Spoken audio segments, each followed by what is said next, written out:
시편 73편 1절로 마지막 28절까지, 구약성경 854면 시편 73편 1절로 28절입니다. 한 절씩 받겠습니다.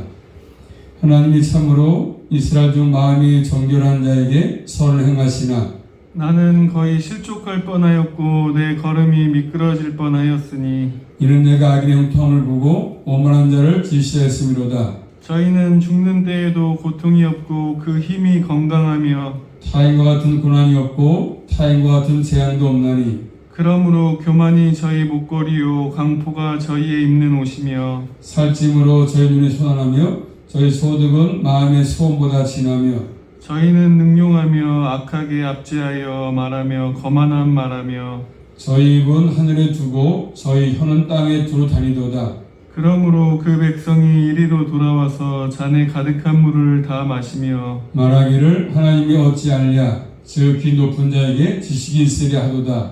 볼지어다 이들은 악인이라 항상 편안하고 재물을 더하도다. 내가 내 마음을 정의하며 내 손을 씻어 무지하다 한 것이 실로 헛되도다. 나는 종일 재앙을 당하며 아침마다 징책을 보았도다. 내가 만일 스스로 이르기를 내가 이렇게 말하리라 하였다면 주의 아들들의 시대를 대하여 교훈을 행하였으리이다.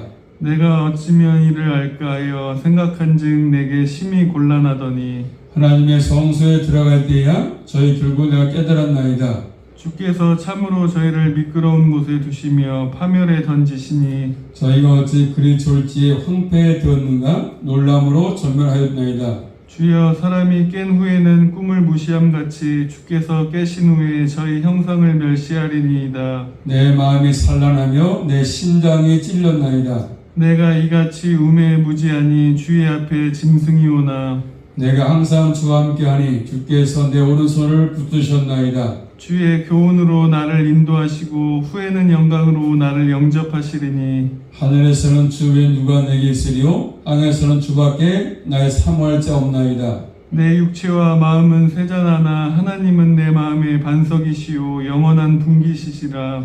대저 주를 멀리 하는 자는 망하리니 음녀같이 주를 떠난 자를 주께서 다 멸하셨나이다. 하나님께 가까이함이 내게 복이라. 내가 주 여호와를 나의 피난처로 삼아 주의 모든 행사를 전파하리이다. 아멘. 기도하겠습니다.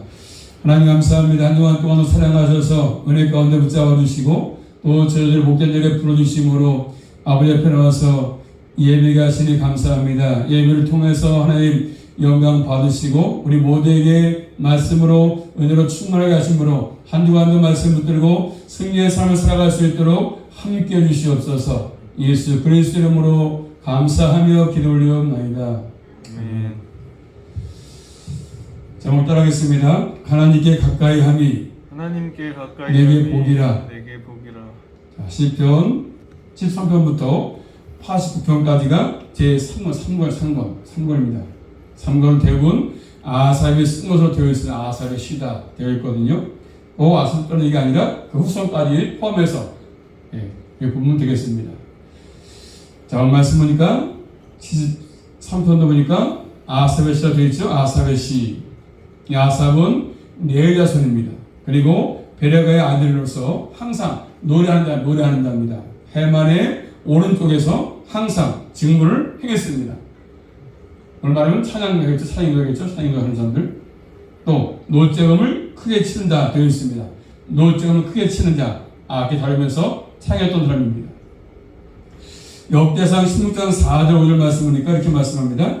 레위 사람을 세워서 여호와 궤 앞에서 섬기며 이스라엘 하나님 여호와를 칭송하며 가라사대 찬양하게 했으니 그 두목은 아삽이다 이렇게 말씀합니다. 찬양 인도하면서 앞에서 인도했던 그런 인물인 것을 볼 수 있습니다. 아삽. 자, 제 3권은 다음과 같이 구성되는데 첫 번째 아삽의 시가 13편부터 83편까지죠. 11편이 아삽의 시입니다. 그리고 84편, 85편 보면은 86편에 보면 고라다손의 시가요. 고라다손입니다. 그 다음에 또 86편은 다윗의 시입니다. 그 다음에 88편은 해만의 시고 또 89편은 에덴의 시가 되어 있어요. 에덴의 시. 오늘 본문 말씀 보게 되면 우리가 예수 믿으면서 가장 힘든 어려운 것이지 않습니까? 가장 어렵고 심는 문제가 나오고 있습니다. 그게 뭐였습니까? 왜 심을 줍니까? 왜 심을 줘? 우리가 살아가면서 예수 믿으면서 그래서 다른 것이 아니라 악인의 번성이죠. 악인이 잘 되는 겁니다. 나무에 사기치고 거짓말하고 그런 사람들이 잘 되니까 번성하니까 사업 잘 되죠. 모든 돈도 잘 벌죠. 잘 됩니다. 이런 것들이 우리에게 문제지 않습니까? 아니 예수 안 믿고 잘못 사는데 나는 사기치는데 잘 되는 거죠. 사업이 잘 되고 번성합니다. 이런 거 보면서 우리는 왜 그럴까? 우리는 진작에 사는데 사업도 잘 안 되고 장사도 안 되고 돈도 많이 못 벌고 이런 것 때문에 고민이 오지 않습니까? 왜 그럴까? 그런 것입니다. 그것 때문에 힘든 것이죠. 이런 문제 갖고 에레미야 선자가 또 고민했습니다. 에레미야 선자가 에레미야 이 12장 가서 보시면 에레미야 12장 1절 말씀 보니까 이렇게 말씀합니다. 여호와여 내가 주와 쟁론할 때에는 주는 의로우시니이다. 그러나 내가 주께 질문하옵나니 악한 자의 길이 형통하며 패역한 자가 다 안락함은 무슨 연고니까? 에레미야 선자가 고민했던 것이죠. 아니 악인이 잘 되니까 악인은 망해야 되는데 잘 되니까 고민하는 것입니다. 평안하고 에레미야도 악한 자, 패역한 자가 형통하니까 평안하니까 그 모습 보면서 하나님께 질문했습니다. 하나님 이게 무슨 문제겠습니까? 악인이 잘 되는데 역시 오늘 본 말씀도 그런 것과 관계 있습니다. 자 다시 1절 말씀 보시면 1절입니다. 본문 말씀 하나님이 참으로 이스라엘 중 마음이 정결한 자에게 선을 행하시나. 자, 그 말씀은 신앙의 명제거든요. 신앙의 명제입니다. 하나님이 참으로 이스라엘 중에서 마음이 정결한 자에게 선을 행하신다 이렇게 말씀했습니다. 그리고 경건한 자기 백성들이 굳게 믿고 있는 것이 이것인데 우리가 믿는 거 아니겠습니까? 하나님은 신실한 분이시다. 정결하신 하나님은 그런데 그렇죠. 이런 믿음을 가지고 사는데 불구하고 지금 믿음이 흔들리지 않습니까? 왜 흔들리겠습니까? 2절 말씀이니까 2절입니다. 나는 거의 실족할 뻔하였고 내 걸음이 미끄러질 뻔하였으니. 자, 악이 잘 되는 거 보면서 실족할 뻔했고 넘어질 뻔했고 내 걸음이 미끄러졌다고 말씀합니다. 미끄러졌다. 악인이 잘 되니까. 그거 보면서 야, 참 왜 그럴까? 나는 열심히 사는데 믿음으로 사는데 그런 것 때문에 지금 넘어질 뻔했다고 말씀하지 않습니까? 믿음이 흔들리고 있는 것이죠. 1절의 진리를 포기해야 될 위치에 서 있지 않습니까? 1절의 진리를 믿으면서 그것 때문에 넘어질 뻔했고 미끄러질 뻔했다고 말씀합니다. 지금까지 믿음으로 사는데 불구하고 그 이거 뭡니까? 이유를 자, 이 말씀 3절 말씀 보시면 이는 내가 악인의 형통함을 보고 오만한 자를 질시하였음이로다. 뭘 봤습니까? 악인의 형통함이죠. 악인의 형통함. 악인의 평안을 봐서 평안해. 악인들이 잘 돼 평안해. 아무 일도 안 생기고 잘 됩니다. 형통합니다. 하나님 앞에서 오만한 악인이 이 땅에서 형통한 삶을 살고 있지 않습니까? 우리 주변에 많이 보지 않습니까? 이런 사람들 악인들인데 좀 나쁜 사람인데 남에게 사기치는데 거짓말 잘하는 불구하고 잘돼 사업이 직장생활이 잘 되고 그것 때문에 지금 신앙의 길을 찾아왔습니다. 그리고 현실은 신명기 말씀처럼 신명기 뭐라고 말씀에 순종하면 복이 주어지고 말씀에 순종하지 않으면 저주가 따르는 것인데 그리고 이 땅에는 현실 그렇지 않지 않습니까? 오히려 잘 되겠네. 악이 득세하고 악인들이 판을 치고 하는 것마다 잘 되고 형통하고 번영한단 말이지 않습니까? 이것 때문에 지금 믿음이 흔들리는 것입니다. 이 땅에 사는 우리가 믿음으로 사는데 항상 이렇게 겪는 것이죠. 왜 나는 안 될까? 잘 사는데 믿음으로 사는데 불구하고 악인들이 잘 되고 오만한 자가 형통하지 않습니까? 오늘 말씀에 오만한 자, 오만 이 말은 사냥과 같은 어근이 그리고 자신을 높이는 거죠. 악인들은 내가 잘났어. 자기 높이고 자기를 자랑하지 않습니까? 항상 그렇습니다. 악인들은 내가 이런 사람이고 내가 권세가 있고 땡이 있고 난 높은 사람이야. 자랑을 많이 합니다. 그렇지만 그들의 길은 지금 악인들은 지금 당장은 잘 되고 번성하지만 형통하지만 평안하지만 그리고 얼마 안 가서 때가 되면 시편 1편 1절에 말한 것처럼 그런 것들은 복인들의 길이 아니거든요. 악인들의 길은 보이는 길이 아닙니다. 그렇지만 현실로 볼 때는 잘 돼. 형통하지 않습니까? 당장은. 그럴 때 우리는 항상 이런 것들을 만나면서 살아가면서 야, 참 악인들 잘 된다. 형통하다. 이때 우리가 믿음이 흔들리고 미끄러지기가 쉽다는 것이죠. 그렇지만 우리 모두는 이런 사실 앞에서 악인이 형통함 때문에 낙심하거나 좌절하지 마시고 기다리시면 때가 되면 하나님이 그들을 반드시 심판할 것입니다. 자, 또 두 번째 악인의 삶과 의인의 고통을 말씀하셨으니까 4절부터 보시면 12절까지 보시면 악인의 형통함, 오만함 보겠습니다. 자, 먼저 4절이면 4절 시작. 저희는 죽는 때에도 고통이 없고 그 힘이 건강하며. 자, 죽을 때도 고통이 없어. 누가요? 악인들. 죽을 때도 편하게 죽고 고통도 없고 그렇습니다. 죽을 때도 고통이 없어. 편하게 죽습니다. 악인들이. 또 4절 다시 봅니다. 4절 시작. 저희는 죽는 때에도 고통이 없고 그 힘이 건강하며. 힘이 건강해. 몸도 건강합니다. 몸도 건강해. 잘 돼. 또 5절 말씀 보시면 타인과 같은 고난이 없고 타인과 같은 재앙도 없나니. 뭐가 없어요? 악인들은 고난도 없어. 재앙도 없습니다. 고난도 없어. 집안에 우환도 없어. 다 평안해. 잘 됩니다. 악인들이. 고난도 없죠. 재앙도 없습니다.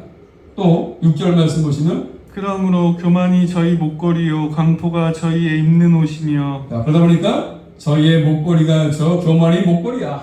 아주 교만하지 않습니까? 다 잘 살아. 다 잘 되고 건강하고 아무 일도 없고 항상 악인들은 교만과 강포의 삶을 살고 있지 않습니까? 목걸이처럼 남에게 보이는 거잖아요. 목걸이.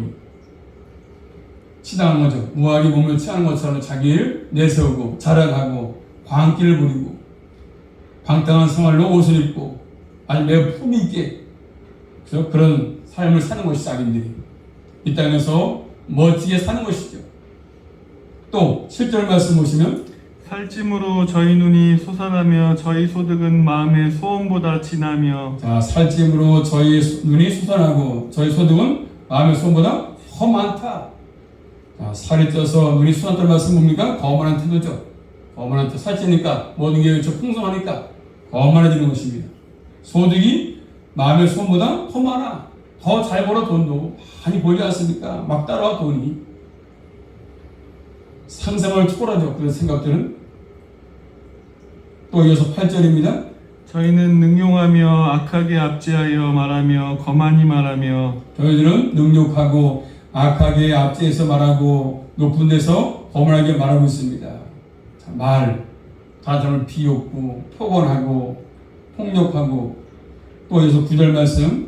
저희 입은 하늘에 두고 저희 혀는 땅에 두루 다니도다. 자, 저희의 입이 하늘에 두었다. 무슨 말이겠습니까?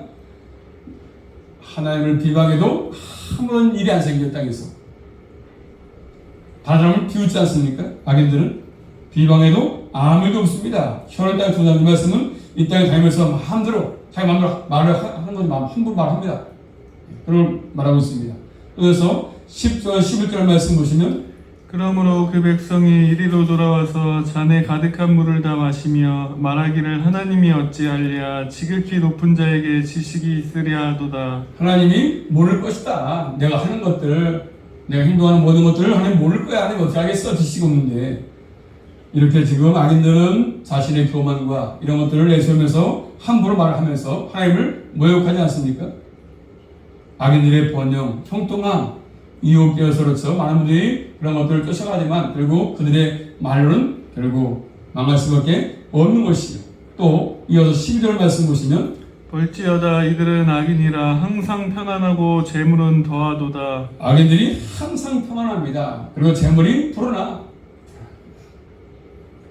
악한 사람들의 형통한 모습을 잘 보여주고 있지 않습니까? 이런 것이 있을 때 우리는 고통을 느끼지 않습니까? 우리는 믿음을 사는데 잘 사는데 이렇게 내 하나님의 하는 거에 잘 되지도 않고 복도 받지 못하고 물질도 따라오지도 않고 왜 그럴까? 오늘 말씀 보시면 13절 말씀 보시면 내가 내 마음을 정의하며 내 손을 씻어 무죄하다 한 것이 실로 헛되도다. 자, 지금까지 하나님 앞에서 바르게 산 것이 실로 헛되구나. 헛되다. 내가 잘못 살았나 보다. 헛되다. 이런 것이 이런 게 빠지는 것이지 않습니까? 하나님이 안 계신 것처럼 느껴지는 것이죠. 헛된 삶을 내가 살았구나. 그런 생각이 드는 것입니다. 큰 위기가 찾아왔습니다. 그리고 14절 말씀 보시면 나는 종일 제약을 당하며 아침마다 칭책을 보았도다. 자신이 고난 가운데 있다고 말해요. 난 고난이 참 심하다. 고난이 있다. 13절의 삶을 살기 때문에 오는 고난이죠. 또 이어서 15절 말씀 보시면 내가 만일 스스로 이르기를 내가 이렇게 말하리라 하였다면 주의 아들들의 시대를 대하여 괴유를 행하였으니이다. 자, 거의 11절에 말한 것처럼 그렇게 그런 선택까지 갈 뻔했다고 말씀합니다. 그리고 하나님께서 악인들은 11절에 하나님이 어찌하겠는가? 어찌하겠는가 하나님께서 자신도 악을 행하는 사람이 되어줄 것이다 이렇게 말하고 있지 않습니까? 그리고 그렇지만 거기까지 가지 않고 이런 모든 문제가 심각한 고통으로 다가왔습니다. 큰 괴로움이 되었던 것이죠. 악의 형통함 때문에. 우리가 땅에 살면서 그렇습니다. 그렇죠? 믿음으로 사는데 불구하고 우리에게 오는 유혹들이 많지 않습니까? 악의 형통함들 잘 되는 거 보면서 참 아이러니하다. 이해가 안 된다는 것이 있지 않습니까? 참 유혹할 때가 많이 있습니다. 믿음의 경감이 요구되지 않습니까? 이럴 때 악인들 잘 보면서 우리는 믿음이 흔들리지 않고 결국 경고에 서는 게 중요한데 말씀으로 사는 게 중요한데 이런 것이 확되지 않구나. 악인들 잘 되는 거 부러워하지 않는 것이 필요한 거 아니겠습니까? 세 번째로 심한 고통 가운데 있는 시인은 지금 본문에서 뭐라고 말씀합니까? 다시 17절 말씀 보시면 하나님의 성수에 들어갈 때에야 저의 결국은 내가 다 깨달았나이다. 몰랐던 것을 하나님의 성수에 들어올 때에 비로소 깨달은 것이죠. 하나님을 전해 왔을 때, 오늘 말은 교회 왔을 때 깨달은 것입니다. 그래, 악의 형통 별거 아니구나. 비로소 깨달은 것입니다. 성수에 들어올 때만이 깨달은 것이죠. 답을 얻은 것입니다. 다시 잃어버린 방향을 회복했던 것이죠. 사람에게 시선을 고정했는데 이제는 하나님께 시선을 고정하지 않습니까? 우리 모두는 이 땅에 살면서 사람 보면 실망하지만 하나님께 시선을 돌리시면서 살아갈 수 있기를 주의 이름으로 축복합니다. 그게 필요합니다. 악인을 보면 실망하니까. 또 이어서 18절 말씀 보시면 주께서 참으로 저희를 미끄러운 곳에 두시며 파멸에 던지시니 하나님께서 악인들을 미끄러운 곳에 두시고 파멸에 던진다고 말씀하십니다. 그들의 악인들의 최종적인 삶은 뭡니까? 결국 미끄러짐이죠. 파멸은 파멸. 2절에 악의 형통을 보고 미끄러짐을 했지만 반대를 했으면 반대이전은 반대입니다. 의인이 경곡에 세워지는 것이고 악인들이 결국 망하는 것이죠. 또 이어서 19절 말씀 보시면 저희가 어찌 그리 졸지에 황폐되었는가 놀람으로 전멸하였나이다. 졸지 악인들은 황폐되었고 놀랄 정도로 침몰되었다고 말씀합니다. 마치 20절에 말한 것처럼 사람이 꿈을 꾸고 깬 후에 바로 꿈을 잊어놓은 것과 똑같은 것이죠. 순식간에 악인의 번영 무너지지 않습니까? 그 번영이 정말 있었는가 할 정도로 악인들의 모든 것들이 깨어지고 맙니다. 덧없이 존재했던 것이죠. 덧없이. 이 땅의 모든 것 다 그렇습니다. 잠시는 악인들이 잘 누르지만 금방 순식간에 지나가 버리면 맙니다. 다 헛된 것이죠. 그들의 번영 모래의 징후가 똑같습니다. 그래서 시편 1편 가서 볼까요? 시편 1편 4절 말씀 보시면 다 같이 볼까요? 시편 1편 4절 말씀 시편 맨 앞에 1편 4절입니다. 시작. 악인은 그렇지 않음이요 오직 바람에 나는 겨와 같도다. 바람에 나는 겨와 같습니다. 악인들은 바람에 나는 겨와 같다. 악인들 잠시는 형통하고 평안하고 건강하지만 결국 얼마 안 가서 때가 되면 하나님이 그들을 배워주지 않지 않습니까? 겨같이 바람에 사지지 않습니까? 그러면서 본문 시인은 21절 말씀 보시면 내 마음이 산란하며 내 심장에 찔렸나이다. 본문의 기자가 자신의 마음이 산란하다 또 양심이 찔렸다 말씀합니다. 산란이 이 말은 뭐죠? 비탄에 잠기는 말이죠. 상태. 찔렸다는 말은 예리한 무기에 찌른 것을 말합니다. 칼에 찌른 것 같이 그런 고통이 있겠습니까? 결국 자신의 어리석은 생각, 내가 잘못 생각했구나. 그런 것을 지금 마음 아파하고 있는 것이죠. 또 22절 말씀 보시면 내가 이같이 우매무지하니 주의 앞에 짐승이 오나. 자신이 우매무지했다. 그래서 짧은 생각했다는 것이죠. 악의 형통 보면서 내가 잘못했구나. 내가 무지하구나. 참 짐승 갖고 내가 짐승. 그런 것입니다. 짐승. 자신의 무전 상태를 나타내기 위한 것이죠. 하나님 행하신 모든 것들을 전체를 보지 못하니까 짧은 상황 속에서 이렇게 오해했던 것이죠. 무지를 고백하고 있습니다. 그렇지만 하나님이 또 나와 함께 하시면서 나를 붙들었다고 말씀하죠. 23절 말씀. 23절. 내가 항상 주와 함께하니 주께서 내 오른손을 붙드셨나이다. 나를 붙들었다. 그래서 하나님 붙드시니까 사는 것이죠. 고백하지 않습니까? 항상 나와 함께 하시면서 나를 붙들었다. 오른손으로. 이것이 큰 복이지 않습니까? 오늘 살면서 하나님이 나를 붙들기 때문에, 나를 인도하기 때문에 지금 사는 것입니다. 비록 남보다, 악인들보다 못됐고 잘 되는 것이 없다 할지라도, 또 24절 말씀 보시면 주의 교훈으로 나를 인도하시고 후에는 영광으로 나를 영접하시리니. 뭘 인도하시군요? 주의 교훈을 인도하시고 후에는 영광으로 영접한다고 말씀합니다. 영광, 하늘의 큰 영광, 이 땅에도 마찬가지겠죠. 하나님이 우리를 항상 말씀으로, 교훈으로 인도하십니다.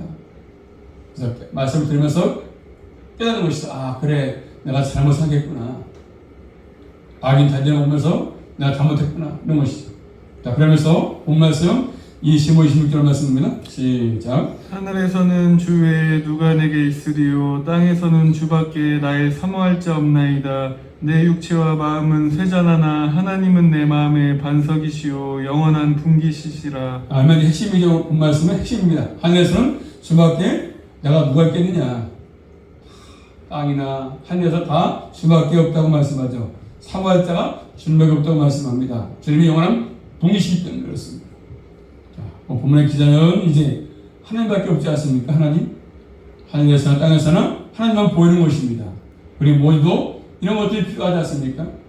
땅에서 형통했던 것이 악인은 보이지 않고 이제는 하나님을 사모하고 주님을 바라보게 되는 것입니다. 주님 나의 반석이시다. 나의 든든한 백이시다. 힘이시다. 그런 것입니다. 나의 영원한 기업이시다. 그런 것이죠. 이 땅에서 우리 모두는 이런 것이 있어야 흔들리지 않습니다. 하나님의 기업은 흔들림이 없는 것 아니겠습니까? 우리의 소망, 악인의 형통이 아니라 하나님과 나와 함께하는 삶, 이런 것들이 우리에게 필요한 것입니다. 다시 말씀 네 번째, 하나님께 가까이 복인데 20절 말씀. 대저 주를 멀리하는 자는 망하리니 음녀같이 주를 떠난 자는 주께서 다 멸하셨나이다. 이어서 28절. 하나님께서 가까이함이 내게 복이라. 내가 주 여호와를 나의 피난처로 삼아 주의 모든 행사를 전파하리이다. 아멘. 뭐가 복이죠? 하나님께 가까이 복입니다. 그렇죠? 물질을 많이 쌓아놓고 뭐 건강하고 아무 일 없고 이게 복이 아니, 이런 것도 필요하겠지만 그게 복이 아니라 하나님과 함께하는 것이 복이라고 말씀하죠. 악인들은요, 대저 주를 멀리하면 뭐합니까? 망할 수밖에 없다는 거죠. 음녀같이 주를 떠난 자는 다 주님께서 멸하셨다고 말씀하십니다. 주를 멀리하는 사람 다 망하는 길 가는 것이죠. 지금 땅에서 어떨 때는 잘 살고 건강도 하고 잘 되지만 얼마 안 가서 다 주님이 역사하시면 다 그들은 망할 수밖에 없습니다. 음녀같이 떠날 수밖에 없지 않습니까? 그걸 망할 길로 가는 것입니다. 그러므로 한번 따라하겠습니다. 하나님께 가까이함이 진정한 복입니다. 믿으십니까? 진정한 복에 가까이하는 게 하나님이. 이게 가장 우리에게 매력 있는 것이죠. 하나님이 함께한다는 거, 나를 인도한다는 거, 이거보다 복이 어디 있겠습니까? 다른 거 추구하지 말고 다른 거 바라보지 마시고 영원하신 하나님께 소망을 두고 살아갈 수 있기를 주님의 이름으로 축복합니다. 나를 교훈으로 인도하시고 영광으로 영접하실 것이다. 이렇게 말씀합니다. 진정한 복이죠 이게. 이 땅에서 우리는 어떤 물질의 번영보다 하나님은요 그런 데 관심 있지 않습니다. 자, 신약성경 히브리서 12장 5절 6절 말씀 보시면 또 아들들에게 권하는 것 같이 너희에게 권면하신 말씀을 잊었도다. 일러스되 내 아들아 주의 징계하심을 경히 여기지 말며 그에게 꾸지람을 받을 때에 낙심하지 말라. 주께서 그 사랑하시는 자를 징계하시고 그의 받으시는 아들마다 채찍질하심이니라 하였으니. 자, 징계가 임할 때 누가 합니까? 우리를 사랑하기 때문에 징계가 임하는 것입니다. 잘못 살면 바로 하라고 하나님이 징계하시는 거죠. 환경을 통해서 어떤 물질을 통해서도 마찬가지고 나에게 하나님이 깨닫게 하시는 징계하시는 겁니다. 하나님을 가까이 하려고 하는 것이지요. 그러므로 진정한 복음과 그런 것이죠. 이 땅에서 건강, 출세하는 것, 재물 이런 것이 아니라 정말로 하나님이 나와 함께하는 것, 가까이 하는 것이, 이런 삶을 사는 것이 가장 귀한 복인 것이죠. 복의 기준이 그런 것입니다. 세상 사람들은 그게 복이라고 얘기하지만 우리는 그게 진정한 복이 아니거든요. 멀리 떠나 있으면 그리고 풍족해도 얼마 가서 다 앙에로 갈 수밖에 없는 것입니다. 오늘 말씀 보시면 시인은 그러면서 뭐라고 끝내고 있습니까? 마지막 절 볼까요? 마지막 절 시작. 하나님께서 가까이 하기는 내게 복이라. 내가 주 여호와를 나의 피난처로 삼아 주의 모든 행사를 전파하리이다. 하나님 행하신 모든 것들을 행사를 내가 전파하겠다. 이 말씀으로 끝을 맺고 있습니다. 모든 행사 하나님이 함께 하시는 것, 이 말씀은 찬양과 마지막 내가 사람에게 이 복음을 증거하는 것, 이것을 내가 끝을 맺게 또 얘기하고 있습니다. 자, 우리 모두 이 말씀을 꼭 기억하시면서 진정한 복은 하나님과 함께하는 것입니다. 세상 끝날까지 주님과 함께해서 복된 자로서 복된 삶을 잘 살아갈 수 있기를 주님의 이름으로 축복합니다. 기도합니다. 살아계신 아버지 감사합니다. 이 땅에서 사람들은, 악인들은 이 땅에서 잘 살고 잘 먹고 아무 일 없이 사업이 형통하고 건강한 것이 복이라고 여기고 있지만 주님은 그렇게 말씀하지 않습니다. 진정한 복은 주님과 함께하는 것을 말씀했사오니 저희들 주님과 함께하는 삶을 살게 도와주시고 믿음의 삶을 잘 살아갈 수 있도록 우리 모두에게 믿음과 은혜로 충만하게 허락해 주시옵소서. 늘 주님을 바라볼 수 있도록 인도해 주시옵소서. 예수 그리스도 이름으로 감사하며 기도 올리옵나이다. 아멘.